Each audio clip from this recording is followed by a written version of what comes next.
Bem-vindos a mais uma meditação diária, bem-vindo ao canal da Igreja de Toda Graça, o nosso ambiente de meditação na Palavra de Deus. Você é nosso bem-vindo, nosso bem-aventurado de estar juntamente conosco para mais uma meditação. Hoje a nossa meditação está no Evangelho de Lucas, no capítulo 15, no versículo 3 em diante, que diz: Então lhes propôs Jesus esta parábola: Qual dentre vós é o homem que, possuindo 100 ovelhas e perdendo uma delas, não deixa no deserto as 99 e vai em busca, da que se perdeu, até encontrá-la? Achando-a, põe-na sobre os ombros, cheio de júbilo, e indo para casa, reúne os amigos e vizinhos, dizendo-lhes: Alegrai-vos comigo, porque já achei a minha ovelha perdida. Digo-vos que assim haverá maior júbilo no céu por um pecador que se arrepende do que por 99 justos que não necessitam de arrependimento. Aqui nós vamos falar sobre 4 pontos interessantes, dessa parábola, e nós vamos falar como tema da nossa meditação, uma ovelha que vale o mundo inteiro. Os 4 pontos aqui que nós destacamos nesse texto primeiro, Jesus fala daquilo que julgamos ser valioso. Ele fala também do medo que sentimos ao perder algo de grande valor.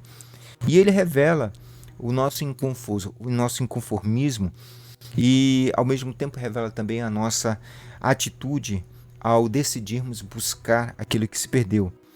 E, por fim, ele fala da alegria que nós sentimos e que compartilhamos com os amigos quando nós resgatamos aquilo que havíamos perdido. É nesse contexto que ele encerra a parábola dizendo que há mais júbilo no céu por um pecador que se arrepende do que 99 justos.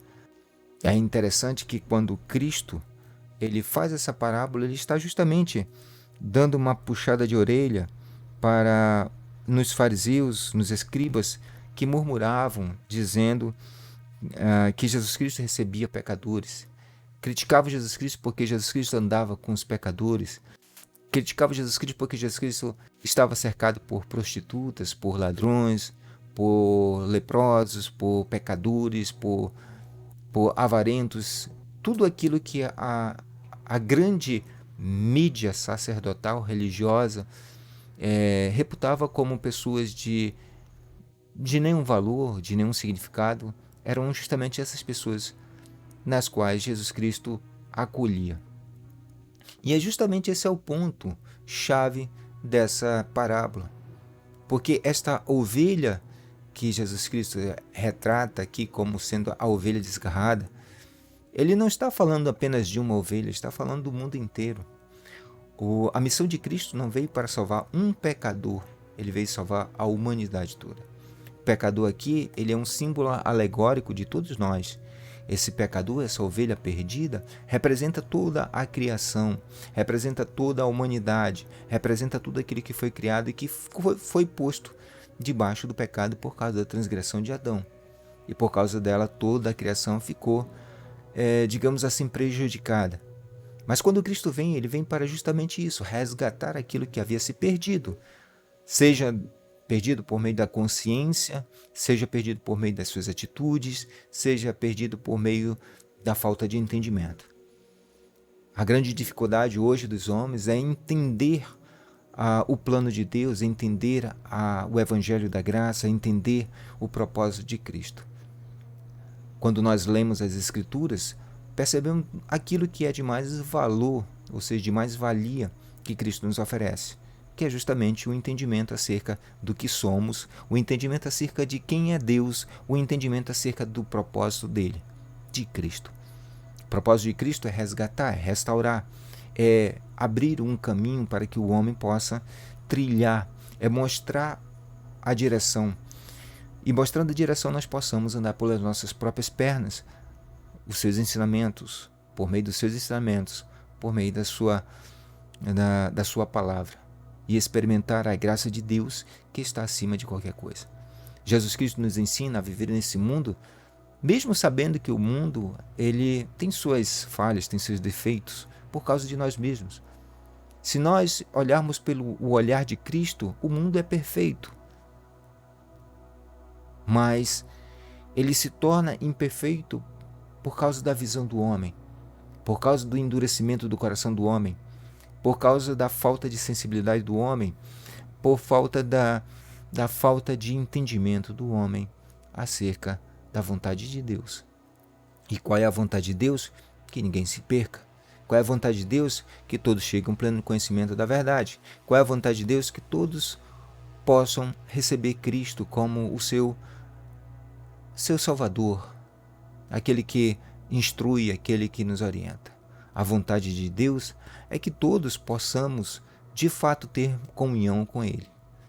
Deus, de maneira nenhuma, sente prazer na morte de um pecador, mas Ele sente a alegria e o prazer de ver um pecador, como eu, como você, entender a sua graça, o seu evangelho e viver da melhor forma possível. Essa ovelha perdida da qual Jesus Cristo fala, que representa o pecador, representa a humanidade toda. Uma humanidade que está, hoje em dia, órfã de pai, de mãe, que está órfã de amigos e amigas. A igreja, nesse contexto, ela deveria ser este elo de ligação, ele deveria ser esta placa sinalizadora apontando para Cristo, mostrando que o caminho é Cristo, mostrando que a resposta está em Cristo.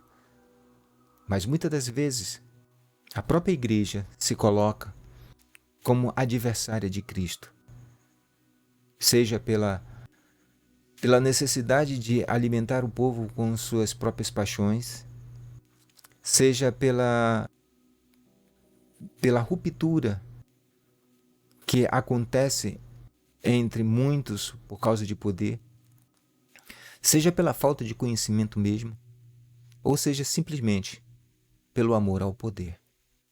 A Igreja de Cristo, ao contrário do que muitos pensam, não são as instituições religiosas. A Igreja de Cristo é uma família que se fecha em si, que busca a unidade, que busca a comunhão, que busca a vivência do Evangelho, que traduz o Evangelho escrito para um Evangelho vivo. Quando nós entendemos isso, que o Evangelho de Cristo ele precisa sair do campo teórico para o campo prático, nós percebemos que a melhor de todas as teologias é aquela que se discerne na vida, na prática do dia a dia. A verdadeira teologia é aquela na qual você não apenas experimenta a graça, mas você se torna graça. A verdadeira teologia não é aquela que apenas aponta o caminho, mas é aquela que se torna o caminho, o seu próprio caminho, a sua própria verdade e a sua própria vida. Pode parecer estranho o que eu estou falando agora, mas é isso que Cristo quer de nós, que sejamos um com Deus, assim como Ele é um com Deus, assim como Ele é um conosco, e assim como um somos nele. Quando vivemos isso, quando experimentamos isso, quando nós levantamos de nossos assentos e colocamos o pé no chão da existência e vivemos a graça da forma mais simples possível, é quando descobrimos a misericórdia de Deus e o amor de Deus. É quando nós olhamos para o nosso semelhante. Por mais que diferentes somos, por mais que nós tenhamos divergências, por mais que nós tenhamos pensamentos diferentes, mas vemos um meio de complementação, um meio de unidade. A ovelha que vale o mundo inteiro, ela clama, ela grita, acenando ao seu pastor o local onde ela se encontra. Ela sente falta de Deus. E hoje o mundo clama por Deus. Hoje o mundo grita pelo pastor. O problema é que muitos hoje estão com os ouvidos fechados para o clamor da humanidade, porque estão com os ouvidos abertos demais para o clamor do seu próprio egoísmo, do seu próprio ego, da sua própria busca pelo poder. Uma ovelha que vale o mundo todo. Sou eu, é você, somos todos nós que necessitamos do resgate desse pastor. E oxalá se todos pudéssemos viver esse evangelho. O céu estaria em festa. O universo todo estaria em festa. A criação estaria em festa. E é aqui, fechando a nossa meditação de hoje, encerrando a nossa meditação de hoje, a única coisa que eu peço a você que está nos ouvindo, que está nos vendo aqui, é o seguinte: faça um exercício, leia os ensinamentos de Cristo, procure viver. Aí você pode dizer, mas é complicado demais, eu não entendo. O Evangelho de Cristo não é complicado. O Evangelho de Cristo é bem simples. Nós o tornamos complicado. Nós, por meio de nossa teologia, transformamos o Evangelho de Cristo em um evangelho de gesso. Mas é justamente esse é o ponto. Você tem a chave para transformar esse evangelho em evangelho de graça. Experimente viver, primeira coisa, esse mandamento que Cristo ensina: amar o próximo como a ti mesmo.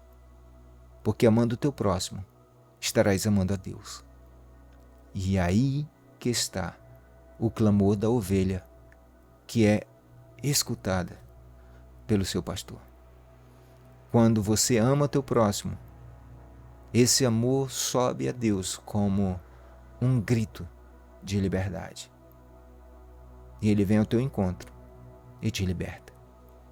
Que Deus possa nos abençoar grandiosamente e que possamos receber esse pastor, esse bom pastor em nossas vidas por meio do seu evangelho simples. Sabendo que todos nós somos pecadores, sabendo que todos nós carecemos da graça de Deus, sabemos que todos nós somos pecadores e que precisamos da orientação, do ensinamento de Cristo. Sabemos que somos pecadores e sabendo que somos pecadores, nós carecemos da graça e misericórdia de Deus. Que Deus possa nos alcançar, que Ele possa nos resgatar, transformar e nos tornar semelhantes a Ele. Que Deus abençoe a todos, fique com Deus e até a nossa próxima meditação diária, se Deus assim nos permitir. Até a próxima, gente.